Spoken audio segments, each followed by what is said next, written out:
ওকে, আজকে বয়েন্সির আগের দিন যেটুকু পড়িয়েছিলাম তারপর থেকে শুরু করব। ওকে, আচ্ছা, ফার্স্টে হচ্ছে এই যে বয়েন্সি আমরা কিছু স্পেশাল জিনিস বয়েন্সির ক্ষেত্রে নোট ডাউন করব। ফার্স্ট জিনিস হচ্ছে যে সাপোজ তোর কাছে একটা বডি আছে, যে বডিটা তুই এই অবজেক্টের মধ্যে ইমার্স করতে চাইছিস। তো এখানে একটা ফ্লুইড রয়েছে, এখানেও সেম ফ্লুইড রয়েছে। তুই কি করছিস যে ফার্স্ট সিচুয়েশনে যে বডিটাকে ইমার্স করছিস সেই বডিটার সাইজ হচ্ছে এইটুকু। সেকেন্ড সিচুয়েশনে যে বডিটাকে ইমার্স করছিস তার সাইজ হচ্ছে এত বড়। কার ক্ষেত্রে বয়েন্সি বেশি হবে? কার ক্ষেত্রে বয়েন্সি বেশি হবে? না, বড়টার বেশি হবে। তার কারণ হচ্ছে buoyancy depends on the weight of displaced liquid. কে বেশি লিকুইডকে ডিসপ্লেস করে বলতো, বড়টা না ছোটটা?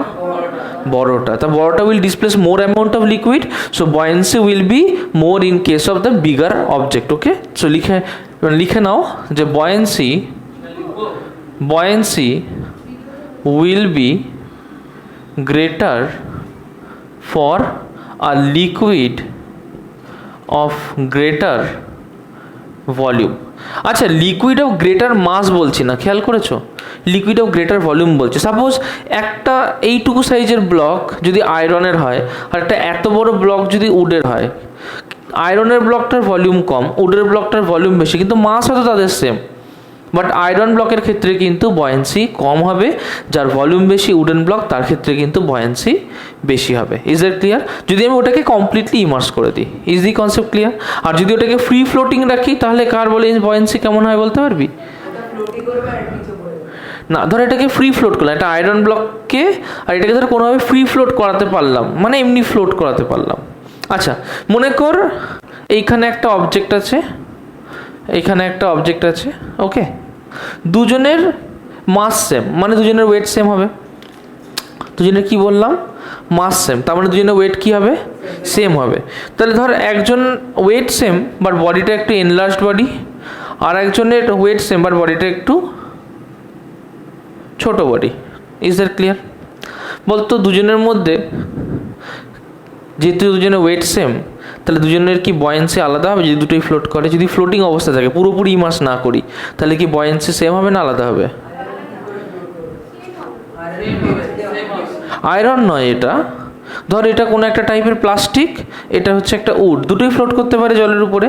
এখন হয়তো প্লাস্টিকটার ডেন্সিটি একটু বেশি উডের থেকে, বাট জলের থেকে কম, তার জন্যই তো ফ্লোট করছে। দুজনকে ফ্রি ফ্লোটিংয়ে রেখে দিলাম, এর ভলিউমটা আলাদা, এর ভলিউমটা আলাদা। ঠিক আছে, এবার কি হচ্ছে, দুজনের ওয়েট সেম, দুজনকে আমি ফ্রি ফ্লোটিংয়ে রেখেছি, ফ্লোট করছে, তাহলে কার ক্ষেত্রে বয়েন্সি কেমন হবে? দুটোরই সেম হবে। হ্যাঁ, দুটোরই সেম হবে। Is the concept clear? আচ্ছা চলো, কারণ এ কতটা লিকুইডকে ডিসপ্লেস করবে, যদিও ফ্রি ফ্লোটিং হয় এ ততটাই লিকুইডকে ডিসপ্লেস করবে যেটা এর ওয়েটের ইকুয়াল হবে। এটা যদি ফ্রি ফ্লোটিং হয় তাহলে এ ততটাই ওয়েটকে রিপ্লেস করবে যেটা ওর নিজের ভলিউমের ইকুয়াল হবে, মানে নিজের ওয়েটের ইকুয়াল হবে। তাহলে এর ওয়েটের লিকুইডকে এখানে ডিসপ্লেস করছে, এও এর ওয়েটের লিকুইডকে ডিসপ্লেস করছে, কিন্তু যে লিকুইডটা ডিসপ্লেস হচ্ছে সেম ওয়েটের লিকুইড ডিসপ্লেস হচ্ছে। তাহলে এখানে ধর সেম ওয়েটের একটা ওয়াটার ডিসপ্লেস হয়েছে, এখানে সেম ওয়েটের একটা ওয়াটার ডিসপ্লেস হয়েছে, দুটোতেই কি হয়েছে? সেম ওয়েটের ওয়াটার ডিসপ্লেস হয়েছে। Is that clear? তার মানে দুটোতেই যদি সেম ওয়েটের ওয়াটার ডিসপ্লেস হয়, তাহলে যদি সেম ওয়েট হয়, ওয়াটারের হয়, তাহলে সেম ভলিউম হবে না। Is the concept clear? Okay, next হচ্ছে for same volume inside the fluid more the density of fluid. সেই ক্ষেত্রে আমরা কি দেখব? মনে করো যে আমি একটা ব্লককে দুটো ফ্লুইডের মধ্যে ইনসার্ট করেছি। Imagine a fluid, water, imagine a fluid mercury। ওকে, একটার মধ্যে আমি ওয়াটার দিয়েছি, একটার মধ্যে আমি মার্কারি দিয়েছি। কে ডেন্স বেশি, মার্কারি না water? Mercury. So this is mercury, this is water. আচ্ছা, কি করলাম যে এর মধ্যে একটা আয়রন ব্লককে আমি রেখেছি, আর সেম আয়রন ব্লকটাকে আমি এর মধ্যে রেখেছি। ক্লিয়ার? সেম ভলিউমের জিনিসকে ইনসার্ট করেছি, সেম আয়রন ব্লককে ইনসার্ট করেছি। এবার মার্কারির ডেন্সিটি হচ্ছে বেশি, মানে অনেকটাই বেশি, 13.6। ধর আয়রন ব্লকটাকে আমি জোর করে ওর মধ্যে চাপিয়ে দিয়েছি। ক্লিয়ার হলো? এর ডেন্সিটি তো এক, এই ক্ষেত্রে তো আয়রন ব্লক এমনি এমনি ইনসার্টেড হবে। তাহলে এর ক্ষেত্রে ইকুয়াল ভলিউম যদি হয়, তাহলে এখানে সাপোজ ভি ভলিউমের ওয়াটারকে ডিসপ্লেস করেছে, এখানে কি করেছে, ভি ভলিউমের মার্কারিকে ডিসপ্লেস করেছে। আচ্ছা বলতো, সেম ভলিউম, যেহেতু মার্কারির ডেন্সিটি বেশি, তাহলে সেম ভলিউম মার্কারি আর সেম ভলিউম ওয়াটার, কার মাস বেশি হবে বলতো? গুড, তাহলে সেম ভলিউম মার্কারির মাস বেশি হবে। আচ্ছা, সেম ভলিউম মার্কারির মাস যদি বেশি হয়, তাহলে ওয়েট কার বেশি হবে? যার মাস বেশি হয়। তাহলে এখানে ওয়েট কার বেশি হবে? মার্কারির ওয়েট বেশি হবে। তার মানে সেম ভলিউম মার্কারির মাস বেশি, তাহলে সেম ভলিউম মার্কারির ওয়েটও বেশি, রাইট? কারণ ডেন্সিটি বেশি। তাহলে weight of the displaced liquid বেশি হলো, তাই না? Weight of the displaced liquid বেশি হলো, তাহলে বয়েন্সি কার উপর ডিপেন্ড করে? Weight of the displaced liquid. তাহলে এর ক্ষেত্রে weight of the displaced liquid বেশি, তাহলে বয়েন্সির ক্ষেত্রে কি হবে? মার্কারির ক্ষেত্রে বেশি হবে। ওকে, সো এর ক্ষেত্রে বয়েন্ট ফোর্স বেশি হবে। তাহলে লিখে নেবে যে the weight of the displaced liquid is greater for liquid having more density. The weight of the displaced liquid is greater for liquid having more density, hence buoyancy is more for a denser liquid. দেখো, এইটা যখন করছি একটা জিনিস মাথায় রাখবে, iron তো হালকা, আয়রন হালকা মার্কারির থেকে, তার মানে আয়রন তো মার্কারির মধ্যে ঢুকতে চাইবে না, পারবে না। তাহলে আমাকে একে ঢুকাতে গেলে কী করতে হবে? উপর থেকে একটা এক্সট্রা ফোর্স দিয়ে ঢুকাতে হবে, তাই না? তার মানে এই ক্ষেত্রে কি বুঝি, যে যদি আমি কমপ্লিটলি ইমার্স করি, কি বললাম, যদি আমি কমপ্লিটলি ইমার্স করি, তাহলে আমি এই জিনিসটা দেখতে পাবো।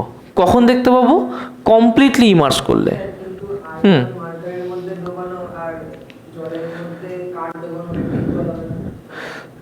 না, কারণ বয়েন্সিটা আলাদা হয়ে যাবে। জলের মধ্যে কাঠ ঢোকানো উইল বি ইজিয়ার দেন মার্কারির মধ্যে আয়রন ঢোকানো। অবশ্যই চট করে উপরে চলে যাবে, কারণ মার্কারির ডেন্সিটি অনেক বেশি। আমরা কি কখনো লাভার মধ্যে, আমাদের যদি ফেলে দেওয়া হয়, আমরা কি লাভার মধ্যে ডুবে যাবো? যেরকম সিনেমায় দেখায় যে লাভার মধ্যে পড়ে গেল, লাভার মধ্যে ধীরে ধীরে ডুবে গেল, ওটা হয় কখনো পসিবল? লাভার ডেন্সিটি হচ্ছে অলমোস্ট অ্যাভারেজ ডেন্সিটি অফ আর্থের কাছাকাছি, যেটা about 5.4 gram per centimetre cube.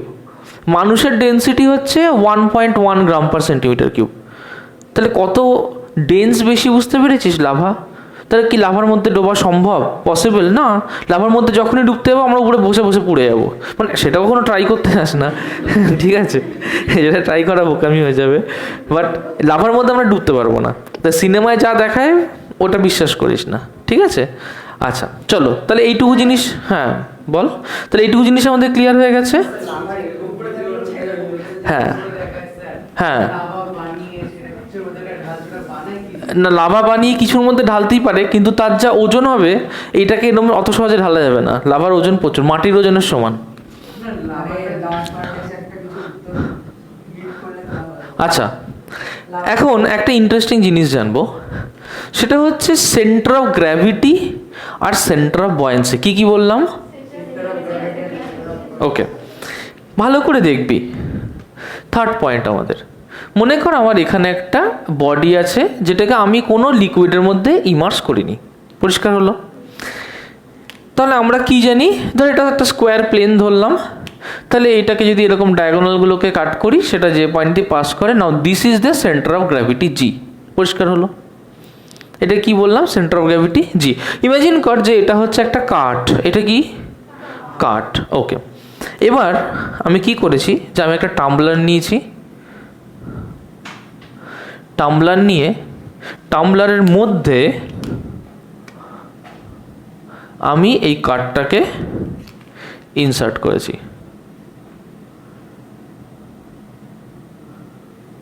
পরিষ্কার হলো কথাটা? এবার ধর টাম্বলারের মধ্যে আমি কার্ডটাকে পুরোপুরি ইনসার্ট করে দিয়েছি। যদি পুরোপুরি ইনসার্ট করে দিই তাহলে এর ইকুয়াল অ্যামাউন্টের একটা লিকুইড বেরিয়ে আসবে। মনে করলাম এর ইকুয়াল অ্যামাউন্টের লিকুইডটা ঠিক এর পাশে আঁকলাম, এঁকেছি। এবার বলতে পারবি এই লিকুইডটার সেন্টার অফ গ্র্যাভিটি কোথায় হবে? নিশ্চয়ই এরকম করে একটা দাগ দেবো, এরকম করে একটা দাগ দেবো, তাহলে এইটা হবে লিকুইডটার সেন্টার অফ গ্র্যাভিটি। এটাকে বলে সেন্টার অফ বয়েন্সি। কি বলে? Centre of buoyancy. Centre of gravity মানে যদি এই টোটাল মাসটাকে একটা পয়েন্টে ইমাজিন করি, তাহলে সেই পয়েন্টে যদি আমি কোনো ফোর্স দিই তাহলে সেই বডিটা একদম ট্রান্সলেশনাল মোশন করবে, কিন্তু কোনো রোটেশনাল মোশন করবে না। বোঝা গেল কথাটা? তার মানে কীরকম, ধর এইটা, এই বডিটার যদি তুই কোনোভাবে এইখানটায় ফোর্স দিস, ঘুরে যাচ্ছে তো, এইখানটায় ফোর্স দিস, ঘুরে যাচ্ছে তো, কিন্তু যদি বডিটার ফোর্সটা ঠিক এমন একটা জায়গায় ঘুরছে, দেখ ফোর্স দিচ্ছে কিন্তু ঘুরছে না। তার মানে কি, কোনো একটা পয়েন্ট আছে বডির মধ্যে, যে পয়েন্টটা আমি যদি কোনো ফোর্স দিই তাহলে বডিটা রোটেট করবে না। বোঝা গেল? সে সামনে যেতে পারে কিন্তু সে রোটেট করবে না। সেই যে পয়েন্টটা, ওটাকে বলবো centre of mass actually, but যদি ফোর্স কাজ করে so that will be the centre of gravity. মানে টোটাল বডিটাকে যদি একটা পয়েন্টে ইমাজিন করি দ্যাট উইল বি সেন্টার। ধর একটা স্পিয়ার দিয়ে দিয়েছি, স্পিয়ারের সেন্টার অফ গ্র্যাভিটি কোথায় হয় বলতো? সেন্টার অফ দ্য স্পিয়ারে। আচ্ছা যাই হোক, তাহলে আমরা কি করলাম, যে এখানে অবজেক্টটাকে যখন দোয়ালাম তার যে ডিসপ্লেসড লিকুইডটা হলো সেটার যা সেন্টার, সেটা হচ্ছে centre of buoyancy. Is that clear? এবার মনে কর আমি লিকুইডটাকে রেখেছি, আর আমি এই সেম ব্লকটাকেই এর মধ্যে ইনসার্ট করছি, কিন্তু আমি জাস্ট ওটাকে একটা ফ্লোটিং অবস্থায় রেখে দিচ্ছি। যেমন ধর উড, কি অবস্থায় রেখেছি? ফ্লোটিং অবস্থায়। বলতে পারবি এখানে তাহলে ঠিক কতটুকু লিকুইড ডিসপ্লেসড হয়েছে? গুড, যতটুকু ইমার্সড পার্ট। Very good. তাহলে ইমার্স পার্টটাকে আমি যদি এখান থেকে আলাদা করে আঁকি তাহলে আমি ইমার্স পার্টটাকে এরকম আঁকতে পারি তো, তাই না? ইমার্স পার্টেরও তো একটা সেন্টার আছে। তাহলে আমি যদি এটাকে, তাহলে এরও একটা সেন্টার আছে না? ইমার্স পার্টেরও একটা সেন্টার আছে। এই যে ইমার্স পার্টের সেন্টারটা, this is the centre of buoyancy. এবার ক্লিয়ার হয়েছে? এটা দিয়ে কি লাভ হয়? ধর এই অবজেক্টটা আমি যদি এটাকে লিকুইড ছাড়া দেখি তাহলে আমি এরকম করে ইমাজিন করে তার সেন্টার অফ গ্র্যাভিটি এইখানটায় দেখতে পাবো। কিন্তু আমি এটাকে আবার এইভাবে ইমাজিন যদি করি তাহলে দেখ এর সেন্টার অফ বয়েন্সিও আমি দেখতে পাবো, which will be at this point. তাহলে this is centre of gravity, this is centre of buoyancy. Is the concept clear? পরিষ্কার হয়েছে? Any problem? ওকে, তাহলে সেন্টার অফ গ্র্যাভিটি আর সেন্টার অফ বয়েন্সি বুঝে গেলাম। তাহলে centre of buoyancy is the centre of mass of the displaced liquid. Okay, লিখে নাও প্রত্যেকে, centre of gravity is the centre of mass of the displaced liquid. Centre of buoyancy, centre of buoyancy is the centre of gravity of the displaced liquid। বুঝতে পেরেছিস? ওকে, আচ্ছা এখন আমরা করব reason of buoyancy. Reason of buoyancy. Okay, reason of buoyancy. দেখো, মনে করো তোমরা একটা কন্টেইনার নিয়েছো, এই কন্টেইনারটার মধ্যে কিছু লিকুইড রেখেছো। ওকে, একটা কন্টেইনার নিয়েছো, তার মধ্যে কিছু লিকুইড রেখেছো। আচ্ছা আমাকে একটা কথা বল, যে যদি এই লিকুইড সারফেস থেকে আমরা ইমাজিন করি তাহলে এইটুকু জায়গায় তার ডেপথ যদি H1 হয় তাহলে এখানে প্রেশার কি বেশি হবে না কম হবে? এই লেভেলের থেকে। এবার যদি এই লেভেলের কথা ভাবি H2, তাহলে কোনখানে প্রেশার বেশি হবে, এই পয়েন্টে না এই পয়েন্ট? H2। আচ্ছা, আমরা তো এইটা খুব ভালো করেই জানি যে প্রেশার যে কোনো একটা লেভেলে যে কোনো দিকে অ্যাক্ট করতে পারে। তাহলে এইখানে প্রেশার উপর নিচ ডায়ে বায়ে সব দিকে অ্যাক্ট করতে পারে, তাহলে এখানে প্রেশারটা তো উপর দিকে অ্যাক্ট করতে পারে, পারে তো? এদিকেও অ্যাক্ট করতে পারে, এইদিকেও অ্যাক্ট করতে, সব দিকে অ্যাক্ট করতে পারে। তাহলে সব দিকে ধরলাম P2 প্রেশার অ্যাক্ট করছে। একইভাবে H1 তো প্রেশারটা কম, কিন্তু সব দিকে তাহলে তো P1 প্রেশারটাও অ্যাক্ট করছে, করছে না? করছে না? তাহলে এখানে হচ্ছে প্রেশার P1, এখানে প্রেশার P2। অবভিয়াসলি আমরা এটা দেখে বুঝতে পারছি যে P2 গ্রেটার দেন P1। পরিষ্কার হলো? আচ্ছা, এইটাকেই একটা সিম্পল ডায়াগ্রাম এই পাশটায় আঁকছি। দেখ, তাহলে এইখানে এই কথাটা কি বলতে পারি যে যদি একটা লিকুইড থাকে এই হাইটে, আমি কি করলাম, এর মধ্যে একটা ব্লককে ইনসার্ট করলাম, তার দুটো পয়েন্ট নিলাম, একটা পয়েন্ট নিলাম এইখানে, একটা পয়েন্ট নিলাম এইখানে। আমরা কি লিখতে পারি যে এই পয়েন্টে P2 উপরের দিকে কাজ করছে? আমরা কি লিখতে পারি যে এই পয়েন্টে P1 নিচের দিকে কাজ করছে? আর P2 গ্রেটার দেন P1, তাহলে কোন দিকে প্রেশার বেশি? উপরের দিকে প্রেশার বেশি, তাই না? নেট প্রেশার কোন দিকে? উপরের দিকে। আচ্ছা, যদি আমি এইখানে একটা ছোট্ট এরিয়াকে কনসিডার করি, ধর এর এরিয়া হচ্ছে A, মনে করে এটা একটা ইউনিফর্ম বডি, তাই না? তাহলে যদি এর এরিয়া A হয়, এই উপরেরও এরিয়া যদি A হয়, তাহলে এর উপরে যদি ফোর্স নিচের দিকে F1 কাজ করে, এখানে ফোর্স যদি F2 কাজ করে, তাহলে লিখতে পারি F2/A হচ্ছে P2। লিখতে পারি? লিখতে পারি F1/A হচ্ছে P1। দেখ, এগুলো লিখতে পারি। তার মানে এখান থেকে লিখতে পারি যে F2 equals to P2A, F1 equals to P1A। But obviously P2 greater than P1, তার মানে কি লিখতে পারি যে F2 গ্রেটার দ্যান F1। তাহলে নেট ফোর্স কোন দিকে কাজ করছে? উপরের দিকে। এই যে difference in force FB will be this difference in force F2 minus F1. This is the origin of buoyant force. So there will be two forces. FB for buoyant force. FB for buoyant force. So there will be two forces. One force due to the pressure acting from the downward portion, another force due to the pressure acting from the upward portion. Okay. Now the difference of the forces F2 minus F1 will be the buoyant force. Is the concept clear? The difference of the forces will be buoyant force. Okay. Apart of this, we know that this difference that is created will push the body in the upward direction, আর upward ডাইরেকশনে যে ফোর্সটা push করে buoyant force, তার জন্য একটা বডিটার wait কি হয়? রিডিউসড হয়ে যায়। আমরা এটা জেনেছি। ওকে, এবার এটার একটা ম্যাথামেটিক্যাল এক্সপ্রেশন আমরা করব। সি, আমাকে একটা একটা করে তোমরা হেল্প করবে। আমি একটা বড় অবজেক্ট নিয়েছি, যে অবজেক্টটাকে এই টাম্বলারটার মধ্যে আমি ইনসার্ট করেছি। ওকে, এটা হচ্ছে level of liquid in the tumbler. মনে করো এই হচ্ছে আমার অবজেক্টটা। ক্লিয়ার? আচ্ছা, আমাকে একটা কথা বল, যদি ইমাজিন করি যে এখান থেকে এর হাইটটা H1, ইমাজিন করতে পারি। যদি ইমাজিন করি এইখান থেকে এর হাইটটা H2, ইমাজিন করতে পারি। এর হাইটটা H1, এর হাইটটা H2, ইমাজিন করতে পারি। বাইরে থেকে এক্সটার্নাল প্রেশার কাজ করছে P0, ইমাজিন করতে পারি। আচ্ছা বলতো, then what will be the pressure, what will be the pressure at this point, point 1? বলতো পয়েন্ট 1 এর প্রেশার কত হবে? What will the pressure at point 1 বলতো? যদি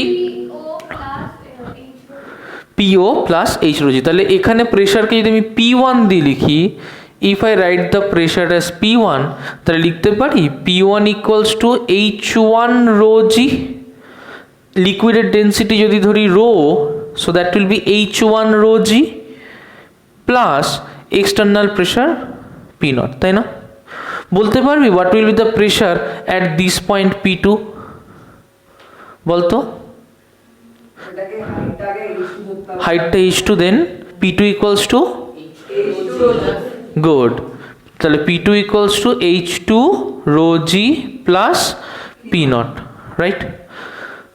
তাহলে ফার্স্টে আমরা কি বার করব?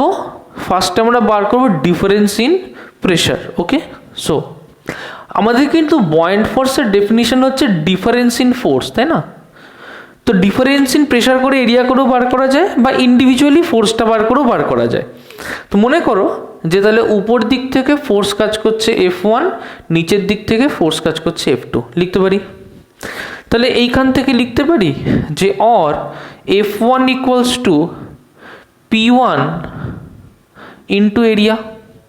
যদি মনে করি যে এই যে এরিয়াটা সেটা হচ্ছে A, তাহলে এই এরিয়াটাকে যদি আমি A ইমাজিন করি, তাহলে লিখতে পারি F1 হচ্ছে P1 ইন্টু A। তাহলে লিখতে পারি যে F1 equals to P1 into A মানে H1 rho G plus P0 into A, লিখতে পারি। তাহলে এটাকে লিখতে পারি A H1 rho G plus P0 A। আচ্ছা, A H1 রো জি মানে কি বলতো? A H1 রো জি মানে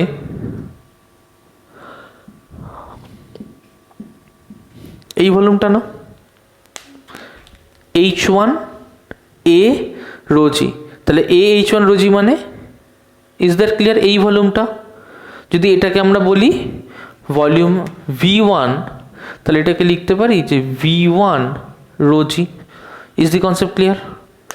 প্লাস P0 A। একইভাবে আমরা বার করব F2। F2 কি হবে বলতে? F2 কি হবে? নিশ্চয়ই P2 ইন্টু A। P2 কি আছে? H2 rho G plus P0 into A। তাহলে এটাকে লিখতে পারি A H2 rho G plus P0 A। আচ্ছা, A H2 কোনটুকু ভলিউম বলতো? A H2, এই হাইটটা H2, এইটুকু এরিয়ায় কোনটুকু ভলিউম হয় বলতো? নিচেরটুকু না, দেখ এইখান থেকে পুরো এতটা ভলিউম, কারণ এইটা H2, এইটা হচ্ছে এরিয়া A। গুড, তাহলে H2 কি হবে? পুরো ভলিউমটা হলো। তাহলে পুরো ভলিউমটাকে আমি এইভাবে মার্ক করতে পারি, যে পুরো ভলিউমটাকে আমি এইভাবে মার্ক করতে পারি বোঝানোর জন্য that this is the volume V2। Clear? তাহলে এইটাকে লিখলাম ভলিউম V1, এইটাকে লিখছি ভলিউম V2। দিস আর ক্লিয়ার? টোটালটাকে উপর থেকে পুরো নিচ অবধি। তাহলে এটাকে লিখতে পারি যে V2 rho G plus P0 A। Clear? কি বার করলাম? F2। আচ্ছা, তাহলে FB কি? F2 minus F1। F2 কি লিখবো? V2 rho G plus P0 A minus V1 rho G plus P0 A, লিখতে পারি। এখান থেকে বার করব আর V2 rho G plus P0 A minus V1 rho g minus P0 A। দেখ plus P0 A minus P0 A কেটে গেল, তাহলে কি থাকে? V2 rho g minus V1 rho g. আচ্ছা, V2 মাইনাস V1 যদি করি, রো জিকে কমন নিই, লিখতে পারি। So V2 minus V1 rho g. আচ্ছা, V2 মাইনাস V1 মানে কত? দেখ ঠিক এইটুকু পোর্শন না, এইখান থেকে শুরু করে এইটুকু পোর্শন না V2 মাইনাস V1, তাই না? এইটুকু পোর্শনকে যদি V ধরি তাহলে লিখতে পারি equals to V rho g. আচ্ছা, আর একটা মজার জিনিস দেখ, এই হাইটটাকে H2 ধরেছি, এই হাইটটাকে H1 ধরেছি, এইটাকে লিখতে পারি তাহলে H2 মাইনাস H1 বা স্মল h, লিখতে পারি। আচ্ছা, V রো জি মানে V2 মাইনাস V1 রো জি, তাই না? আমি এখানে করছি or V2 minus V1 rho জি থেকে FB V2 minus V1 rho g. V2 minus V1 কি? H2 A minus H one A times rho g, আমি কি করলাম এটাকে বার করে নিলাম, তাহলে H two minus H one A rho g, H two minus H one কী হয় H, so that will be H A rho g or FB equals to H rho g বা AH rho g, নর্মালি লেখা হয় AH rho g. Is the concept clear? তাহলে আমরা যদি এবার AH rho g কে দেখি তাহলে এই রকম ভাবে ভাব যে তাহলে এরকম একটা কলম যার ডেন্সিটি হচ্ছে রো, যার হাইট হচ্ছে h, acceleration due to gravity g, area of cross section হচ্ছে a। এইখানে রো কার ডেন্সিটি ধরেছিলাম, রোটা কার ডেন্সিটি ধরেছিলাম, ডেন্সিটি অফ দ্য লিকুইড যার মধ্যে একে ইনসার্ট করা হয়েছিল, রাইট? তার মানে এখান থেকে কি পেলাম, এখান থেকে একটা ডেন্সিটি অফ দ্য লিকুইড পেলাম না, ইনটু এইচ এ জি, তার মানে কি যতটা লিকুইড এখানে আছে তার ওয়েট পেলাম না, তার মানে এ এইচ রো জি মানে আর কিছুই না, ওয়েট অফ দ্য লিকুইড কলম। এবার একটা জিনিস বোঝ যে আমি যখন এই অবজেক্টটাকে এর মধ্যে ঢুকিয়েছি তাহলে এইখানে লিকুইডটাকে তো ডিসপ্লেস করেছে, আর ক্যালকুলেশন করে এটাই দেখলাম যে যে লিকুইডটাকে ডিসপ্লেস করেছে তার ওয়েটটাই ইকুয়ালস টু এইচ রো জি। তাহলে আমরা কি ম্যাথমেটিক্যালি প্রুফ করতে পারলাম যে বয়েন্ট ফোর্স আর কিছুই না, যে লিকুইডটাকেও ডিসপ্লেস করবে সেই লিকুইডটারই ওয়েট। কনসেপ্ট ক্লিয়ার হয়েছে? একদম পরিষ্কার? ওকে।